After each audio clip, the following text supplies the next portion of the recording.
그러면 갑시다. 유형 9번 말고 10번. 유형 10번으로 갈게요.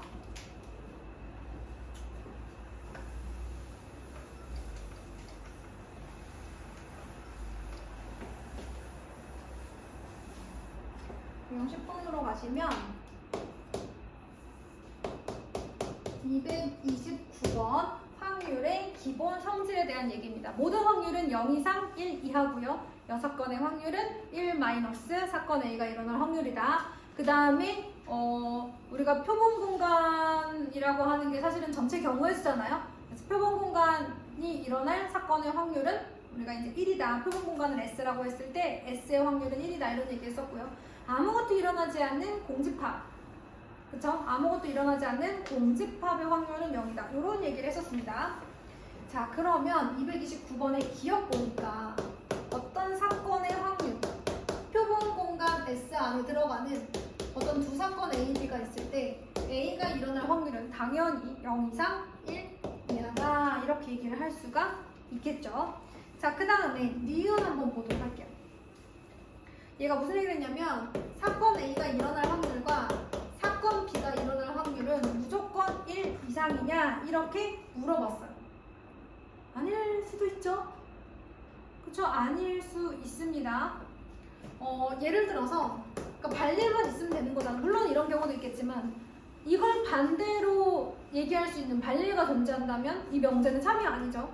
만약에 PA가 5분의 1이고 PB가 5분의 2고 만약에 교집합이 없다. 그죠? 교집합이 없다. 제가 이제 뭐 다르게 그려야 되겠죠? 교집합이 없으면. 그렇잖아요. 배반 사건일 수도 있잖아. 그럼 두 사건의 확률의 합은 5분의 3이잖아요. 그쵸? 꼭 1이 넘지 않을 수도 있습니다. 자, 그 다음에 디귿 1 마이너스 그 표본 공간 S가 일어날 확률은 공집합이 일어날 확률과 같다라고 했는데 얘는 맞아요, 틀려요? 맞죠? 왜냐면 표본 공간 S의 확률은 무조건 1이잖아요. 왜냐면 표본 공간은 전체 사건의 경우였으니까. 우리 그 개념 기억나세요? 표본 공간이란 전체 사건의 경우의 수다라고 제가 그때 얘기를 했었어요. 책에서 보시면 표본 공간이란 어떤 시행에서 일어날 수 있는 모든 결과의 집합 이렇게 되어 있어요. 그 결과 하나하나가 근원 사건이었고 모든 결과의 집합이 이제 표본 공간이었습니다. 자, 232번으로 갈게요. 자, A 상자에는 1, 3, 5, 7 숫자가 하나씩 적힌 4장의 카드가 들어있고 B라는 상자에는 1, 2, 3, 4, 5의 숫자가 각각 적힌 5장의 카드가 들어있는데 두 상자 A, B에서 임의로 각각 카드를 한 장 꺼낼 건데 꺼낸 두 카드에 적힌 숫자의 합이 두 숫자의 합이 4 이하 이거나 또는 3의 배수일 확률 이렇게 물어봤습니다. 두 숫자의 합이 4 이하인 사건을 제가 A라고 하고 3의 배수인 사건을 B라고 해보죠. 두 눈의 숫자의 합이 4 이하이거나 두 눈의 숫자의 합이 3의 배수인 사건에 대해서 한번 보겠습니다. 그 숫자의 그 합이 4가 되는 그 숫자를 순서상으로 한번 적어볼게요. 그러면 이제 우리 경우의 수를 집합의 원소로 쓸 거잖아요. 합이 4 이하가 되려면 일단 이런 경우 있을 거고요. 그쵸? 또 뭐 있어요? 이런 경우 있지 않을까요? 맞아요. 요렇게 나올 것 같고요. 그 다음에 합이 3의 배수려면 일단 합이 3인 경우가 1, 2 1, 2밖에 없잖아요. 그쵸? 합이 3. 그 다음에 또 다른 3인 경우는 나오지 않고요. 그쵸? 그 다음에 합이 6인 경우 1, 5, 3, 3, 5, 1 이렇게 되겠네요. 그쵸? 그 다음에 합이 9인 경우 있나요? 5, 4, 7, 2 이렇게 될 것 같은데 그치? 또 12인 경우도 있네요. 됐나요?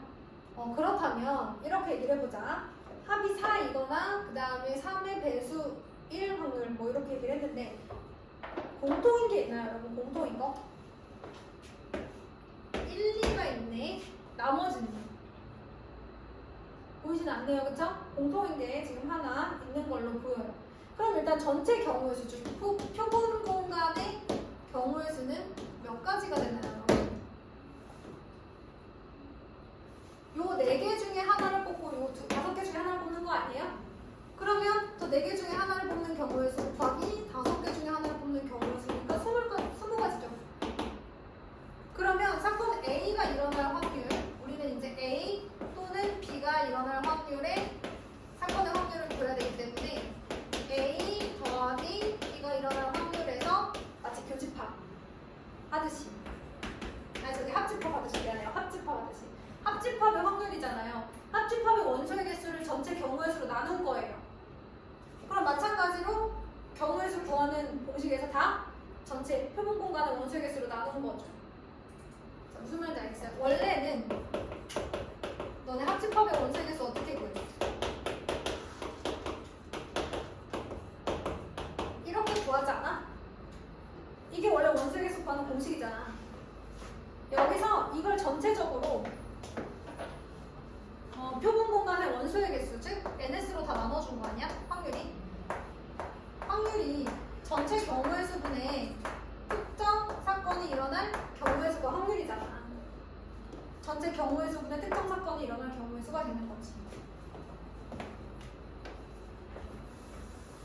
자, 너네가 좌변을 전체 경우의 수로 나눠줬다면 우변도 전체 경우의 수로 나눠줘야 되잖아. 그럼 이게 뭐야? A 합집합 B의 확률, 전체 경우의 수분의 특정 사건이 일어날 경우의 수. 이게 뭐야? NS분의 NA가 A가 일어날 확률 아니야? 전체 경우의 수분의 사건 B가 일어날 경우의 수가 사건 B의 확률 아니야? 이렇게 구하는 거예요. 자, 그렇다면 PA는 20분의 4, PB는 하나, 둘, 셋, 넷, 다섯, 여섯, 일곱. 그다음 마이너스 동시에 일어나는, 즉 교집합이 20분의 1. 이게 교집합이야? A 교집합 B, 그치? 이렇게 풀게 되겠습니다. 그 다음에 236번 한번 해볼게요. 흰 공이 3개, 검은 공이 5개 들어가 있는 주머니에서 임의로 2개의 공을 동시에 꺼낼 때 그랬어요. 자, 그럼 나오지? 뭐가? 전체 표본 공간의 원소의 개수, 전체 경우의 수라고 하지? 표본 공간의 경우의 수 몇 가지야? 8 컴비네이션 2 아니겠어? 그럼 몇 가지야? 28가지가 되겠지. 전체 경우의 수는 바로 나오겠어요. 자, 그럴 때 꺼낸 공이 같은 색일 확률 그렇게 얘기했어요. 그러면 생각해보자. 같은 색이니까 흰 공이거나 검은 공이어야 되는 거 아니야? 뭐 사실 그냥 쓴다고 하면 전체 경우의 수 28이니까 28분의 흰 공 다시 넣는 건가? 동시에 꺼내는 거구나. 미안해요. 그러면은 3개 중에 2개를 꺼내야지. 그 다음에 검은 공을 꺼내는 경우의 수가 5컴비네이션. 자, 동시에 일어나는 거 있어요, 없어요? 내가 흰 공과 검은 공을 동시에 꺼낼 수는 없죠. 흰 공, 검은 공이니까 사실은 배반 사건인 거야, 그치? 자, 그러면 이것을 뭐 굳이 식으로 쓴다면 얘를 사건 A, 얘를 사건 B라고 한다면 사건 A가 일어날 확률. 근데 이것 또는 이게 일어날 확률이잖아요. 그래서 원래는 A 합집합 B라고 써야 돼. 그래서 원래는 PA 더하기 PB 마이너스 P A 교집합 B라고 쓰는 게 맞지. 사실 안 써도 막 바로 구해지긴 하죠, 여러분. 마치 또 얘가 없고 교집합이 없고. 그래서 이제 PA가 얘고 PB가 이제 얘, 이런 경우가 되겠습니다. 사실 이런 거 안 쓰면 조금 더 편할지도 모르겠어요, 그죠? 어쨌든 이 공식 때문에 이렇게 나오는 겁니다. 240번 한번 해볼게요. 제가 오늘 240번, 244번을 한번 해보겠습니다.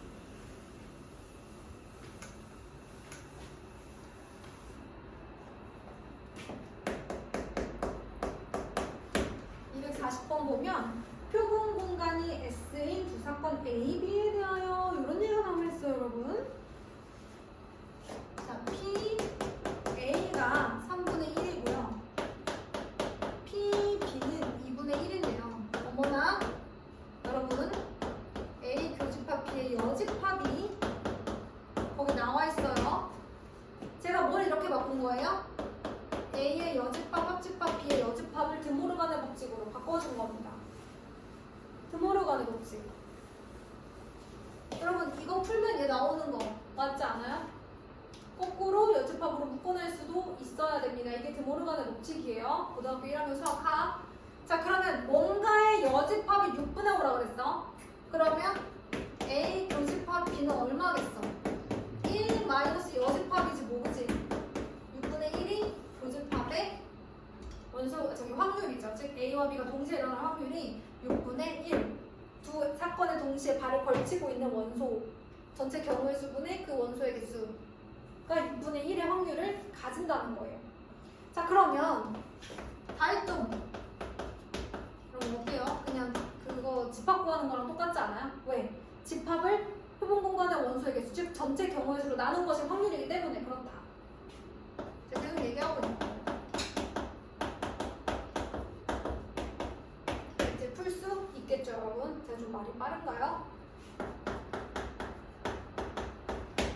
서로 다른 두 개의 주사위를 동시에 던질 때 적어도 한 개의 주사위의 눈의 수가 4 이하일 확률 이렇게 있어요. 적어도 한 개의 주사위의 눈의 수가 4 이하일. 서로 다른 두 개의 주사위를 동시에 던진다고 했거든. 그럼 봐봐. 두 개의 주사위가 있어. 그럼 얘만 4 이하가 나올 수도 있고, 그치? 얘는 아니고 B만 4 이하의 눈이 나올 수도 있고, 둘 다 4 이하의 눈이 나왔을 수도 있는 거죠. 이게 바로 적어도 한 개의 주사위의 눈의 수가 4 이상이라는 거예요. 그럼 만약에 이것의 여사건이라고 하면 뭘 말하는 걸까? 둘 다 4초가, 그죠? 즉 5 이상의 눈이 나오는 경우의 수가 되죠. 두 주사위가 눈의 수가 모두 5 이상인 경우의 수가 되겠죠. 그러면 첫 번째 주사위에서 그 5 이상의 눈이 나올 확률이 6분의 얼마예요? 5하고 6이니까 2 아니에요? 그치 않니 얘들아? 전체 경우의 수를 해볼게. 주사위 2개 던졌어요. 전체 경우의 수 몇 가지야? 36가지 아니야? 그 중에 첫 번째 주사위에서 5 이상의 눈이 나올 확률 2가지. 동시에 두 번째 주사위에서도 5 이상의 눈이 나올 확률은 5, 6 2가지니까 이렇게 된다고요. 이게 바로 우리가 원하는 여사건의 확률이라고 해요. 그러면 이제 뭐 하면 돼, 너희들은?